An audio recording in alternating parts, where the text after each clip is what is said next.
Hello guys, paano magpaandar ng K19 electric diesel generator? Malaki yan. Ayan. Ito yung ano niya, diesel. Gayan. Okay, dito naman yung pagpapaandarin mo siya. Ito yung ano ng susi. Pag pinihit mo yan guys, tatakbo na yan, malakas yan.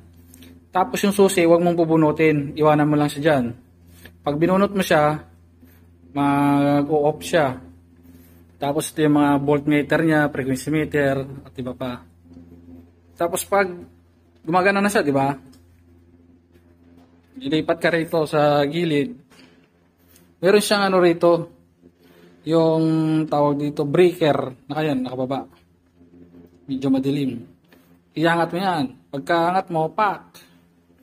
Ilipat ka dito sa ano niya, change operation ng manual transfer switch. Ito yung Meralco, ito yung sa generator. So, ang gagawin mo, ibababa mo yung Meralco, tapos itong ano niya, ililipat mo, pak! Tapos itaas mo yung sa generator. Pag naitaas mo na yan, magkakaroon na ng ilaw. So, okay na siya. May ilaw na siya. Hayaan mo na. Paano naman i-off yung generator? Dahil bumalik na yung kuryente ng Meralco. Baliktad naman. Dito ka mag-uumpisa naman. Dito naman. Bababa mo na yung sa, di ba nagka-anong kanina palitan. Ibababa mo na yung sa generator. I-on mo naman yung itong sa Meralco. Babalik na yung ilaw ng Meralco, pero tumatakbo pa rin generator. So, babalik ka ulit doon.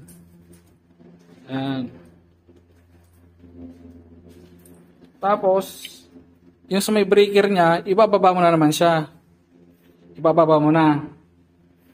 Okay. Pag nababa mo na siya, saka mo na pipihitin yung sa may susi.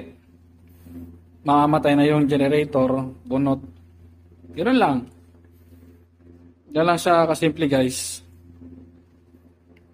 Pero bago kayo mag-change ng ilaw, mga bilang muna kayo ng mga 10 seconds bago nyo buksan yung yung breaker. So, yun lang.